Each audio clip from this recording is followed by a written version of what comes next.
So welcome back to the Defiant Spirit podcast. It's been a minute since I've done one solo. I've kept them going with my partner in all things Viktor Frankl, Dr. Daniel France. So you can certainly listen to those, but took a bit of a pause because I'm ramping up with my newest endeavor project called Man Uprising.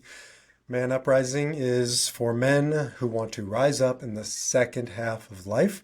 I see this as a profound service to not only the men, but to their families, to their partner, their spouse, in most cases their wives, to their community, to their country, to the world. So, I've gotten some pushback a little bit about like why isn't for women, or why am I not offering something for women? I'm not a woman. I can't speak to, a group of women like I can to a man. I also work in tandem with my wife, who's a healer, and she works exclusively with women. So it's really a nice complementary offering to the men who all those women are with or married to, and all the men out there who need this conversation, especially around the second half of life. Nobody has given us a roadmap, shown us what's ahead of us when we hit that midlife mark, however you want to define that. I tend to say it's 40. In this day and age, I think it's more 45. But, somewhere between late 30s to onwards. I don't put an end on that because it's not just about midlife, it's about the second half of life, that we need guides, we need tools, we need new goals, new rules. And so Man Uprising is just that. It's drawing upon wisdom traditions. I draw upon Kabbalah, Jewish mysticism, Buddhism, Hinduism, mindfulness, Buddhist mindfulness meditation practice, Hinduism and yoga practices, lots of psychology, Carl Jung in particular, depth psychology, and of course, my passion and purpose, Dr. Viktor Frankl, logotherapy. Jung is going deep into the darkness, shadows. Frankl says his is height psychology, going into the aspiration, what's possible, the future, where we're headed, bringing in those, the Enneagram, so much more. So it's all now woven together. You can learn more about it at manuprising.org. That will show you how to get to the man cave for any man wanting to jump into the man cave. That's where the conversations are happening or starting to happen. It's really just newly launched. So you'll be one of the first to be over there, or send your man over there. Could be your son, could be your father, could be your husband, could be your friend, could be you. So again, that's sort of the context of it. And over in the man cave, we're having meaningful conversations. We're going to be ramping up more. We're going to be watching movies and then talking about them in Zoom gatherings, call them fireside chats over in the man cave.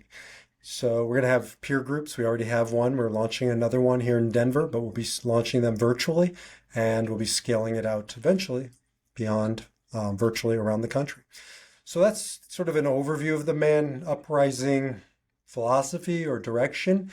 And I have a book that's in the Man Cave now, and it's free along with videos. It's multimedia sort of experience for any man over there. The peer groups cost, but the rest of it is complimentary. It's free. We're building community. And it will be a book in print in the near future. So bottom line is I want to talk to you about a core concept in the man cave. Now, it was only recently given to me, this word, the concept's woven throughout my life. I've been grappling with it for the past 30 years, guiding men around it for the past 20 plus years, and had already written the book before I was introduced to this word. But this word just hit for me. It sums it up. And more than the word, it's where it comes from. It's actually a make-believe word, but it comes from Seinfeld. I've been finding so many worthy clips to make it into my Man Uprising curriculum, but none more worthy than this.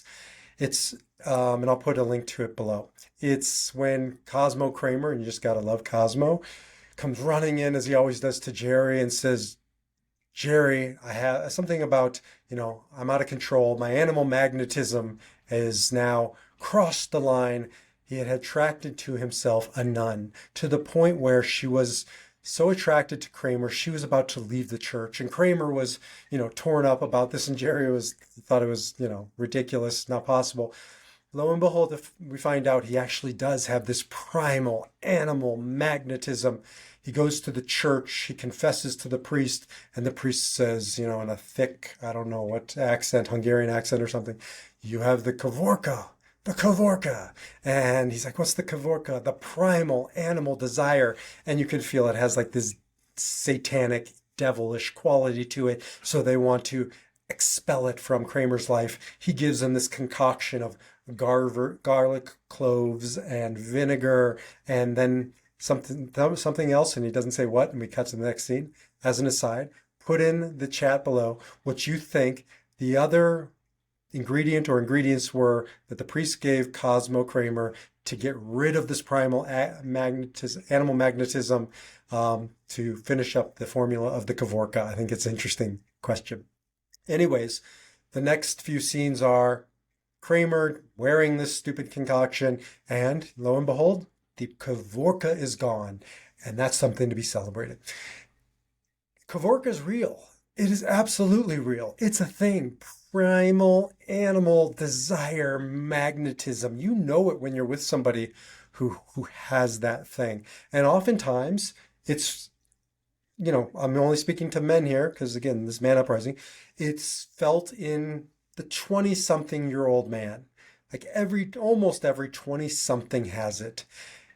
The challenge is it's out of control, right? This animal desire, there's different names for it. You know, you can call it sexual impulse. In Kabbalah, it's called the Yetzer Ra, the inclination of destruction. So you can already hear a pejorative, a negative framing of it. It's not. I mean, even according to the Kabbalists, our job is not to get rid of it. There are consequences when you get rid of the Kevorka. Devastating consequences. But there are also devastating consequences when you give yourself over to it. You know, we call this hedonism. And I don't just mean like from a moralistic perspective hedonism. I mean the shallowness, the destruction, right? The pathetic nature of a man who's given himself over to his Kevorka. And maybe it's interesting and necessary in your 20s, but that Kevorka goes on, you become Hugh Hefner. Like, yeah, we say we want to be Hugh Hefner. Wow, guy had an amazing life.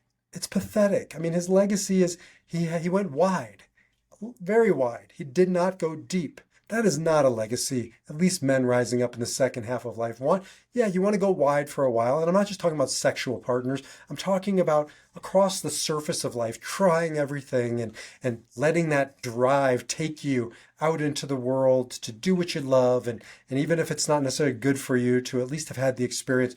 But then there comes a point when you cross into the threshold of pathetic. Now, most guys I know don't go into the realm of allowing the Kevorka to overtake them. They don't find their way to me because they're, looking to harness the Kevorka. Most guys who I start working with have gone the opposite direction. Now, I just rewatched for like the 1,000th time an important movie that deals with this, and it's American Beauty. Very much a part of my book. A lot of these things are. I've used a lot of movies references to help men get in touch with these things. But if you want to see what happens to a man at midlife, Kevin Spacey's character, Lester Burnham, in the movie American Beauty, is a man who's lost the Kevorka. Or more accurately, he's chosen to get rid of it. Look, it's not his fault, right? His character, just like most men at midlife, were told at some point or all throughout the morning of life, the first half of life, it's bad. Get rid of it. You're selfish, right? It's animalistic. It's evil. It's immoral. And so we're made to feel bad about it. We're shown in 1,000 ways that we're supposed to domesticate it, to mute it, to sedate it.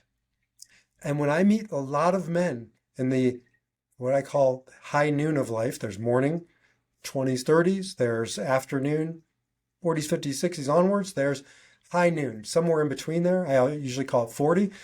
That's when a man he needs the Kevorka, but he's lost it because he's sedated, he's domesticated, he's gotten rid of it. He's been told that it's bad so many times that he just sort of gives up. He gives up that passion, he gives up that desire, and he ends up going through the routines, right? Going through the motions, but not emotions, going through the routines.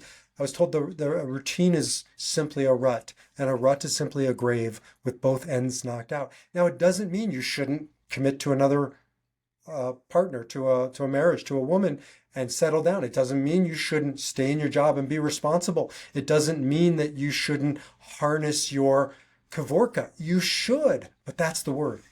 Harness it. We are not here to get rid of it. We are also not here to be used by it. We're here to use the Kevorka. One of my favorite quotes is by Friedrich Nietzsche, who said, "Verily, I've laughed at men who thought themselves to be good because they have no claws." What does Nietzsche say? You are not good because you have no claws, because you've pulled your claws, because you've allowed your partner to pull your claws. You are only good if you have claws and you don't use them. Otherwise, you're just impotent. Otherwise, you're just ineffectual. Otherwise, you're just mute. But if you have a voice and you choose not to use it or use it appropriately, if you have the claws, the sexual desire, the magnetism, and you choose to devote it to a partner or put it into your artwork or your profession, your calling, your kids, right? That's energy. The goal isn't to get rid of it. And by the way, spouses, women listening to this, you don't want your husband, your partner, to get rid of the Kevorka. Do you know how many women I counsel who come to me talking about their Kevorka-less husband who's lost his desire and he spends his days, his weekends on the couch watching, different season, different sport, or playing fantasy football, or out hitting a white little ball around green grass for 6 hours at a pop, and neglecting her or the family, or has lost his zest for life, or doesn't want to experience and express that in the bedroom anymore. It is tragic for her, for him, for them. It is the beginning of the end. Maybe they don't get divorced, but there is a lifelessness and a dead quality in a marriage where a man has lost his Kevorka. Again, two-way street, same with her, but it's not what this is about. You don't want to get rid of the Kevorka. You want to harness it. Great teaching in Kabbalah says that they were sick and tired of the Kevorka, the Yetzirah, the destructive inclination. And one day they found it out wandering in the form of a fiery lion. Why that is kind of obvious, but there's deeper reasons. Anyways, they captured the lion, and they essentially were going to kill it, this fiery lion. But before they did, they thought, maybe we should test something out. They put it into a lead pot. I guess the Kevorka can't escape a lead pot. It's as good as dead while it's inside there. And what happened? They did this for a 3-day experiment. And what happened during those days when the Kevorka was inaccessible to the men? There were no male chickens wanted to impregnate the female chickens. There were no eggs as a consequence to eat breakfast. Men didn't want to go out and work the land or defend the borders, and chaos was near ensuing because of it. The lifelessness was going to destroy the enterprise, and so they decided they were going to let the fiery lion out, the Kevorka out, but not before blinding one of its eyes. And that was really, I think, their way of saying, look, we can't go back to the way it was, a full-sided, rampant Kevorka fire out there reigning supreme, but we also can't kill it. So we're going to limit it. We're going to harness it. We're going to use it and not be used by it. And that's really what this comes down to. Kevin Spacey's character, it's amazing to watch this guy come awake, to start to get hold of the Kevorka. At first, it's pretty brutal and crass and unrefined, but over time, he starts to refine the Kevorka. At first, he thinks it's about sex. It's about getting laid. It's about that character played by Mia, I forgot her last name, Savino or something. And he thinks it's about her. And then when he finally gets to her, he realizes it's not about her. It's about all of the fire that she reawakened with him. And when he gets to her, he realizes she's just a young girl and this is inappropriate and he doesn't need to go this route anymore. And that was his epiphany, his wake up in the movie, where he had reclaimed the Kevorka. He had learned how to harness it, to use it and not be used by it. And he was back in his life, full vitality as a man. That's the work that we have to do in the second half of life. And again, it's not about sex. Sex is an expression of Kevorka done right, but it is not the Kevorka itself. The Kevorka is a primal desire. A desire that as long as I'm in the game, there is more to do than play fantasy football or occupy my time, putting balls around a grass. Nothing wrong with it, guys. Absolutely nothing wrong until we're using it to domesticate, to sedate, as Kevin Spacey's character says, right? And there's thousand ways we can sedate ourselves. We can numb the Kevorka to the point where we think we've made it gone away. The good news for you is, I don't care how many drugs you're on, I don't care how many hobbies you have, I don't care how many ways you found to sedate it, it's still there. The lion has just been neglected, has atrophied, has withered, but has not died. Our job as men rising up in the second half of life is to have discussions about the Kevorka, is to create tools. In my man cave, I have probably close to 100 tools now. I have my curriculum. It's all about learning what the Kevorka is, what it is not, what it can do, what it shouldn't do, how to harness it and use it, and how to not be used by it, and to have this conversation in a community of men, because that's a defining difference between morning of life boys and afternoon of life men. The morning of life boys just tried to bootstrap it, figure this shit out alone, or doing it by looking at other lost boys in Neverland and getting more lost themselves. The afternoon is about real guys having real conversations about the Kevorka and the damage it's done, that they've allowed by letting it roam free, but also the consequences of having gotten rid of it or given it away. And so ultimately, it's about men learning how to harness the Kevorka, to live a life with claws, to use them, to not be used by them, to go out and do good in the world with it, and not to declaw ourselves, not to get rid of this primal desire, because it's not bad and it's not good. It's defined by what the man chooses to do with it, that it makes it good or makes it bad, which is true about anything in life. So that's really an ingredient. It is not the only ingredient, probably not even the key ingredient in Man Uprising, but certainly a central ingredient that we got to get this one right if we're going to bake the cake, so to speak, to come out right. Too much salt, too little salt can ruin the cake. So it's not the only ingredient, it's an essential ingredient.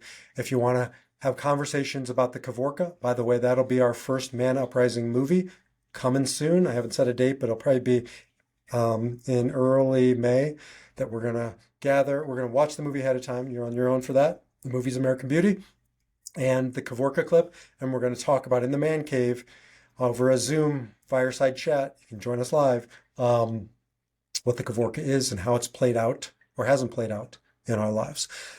Share this with your men, ladies and men.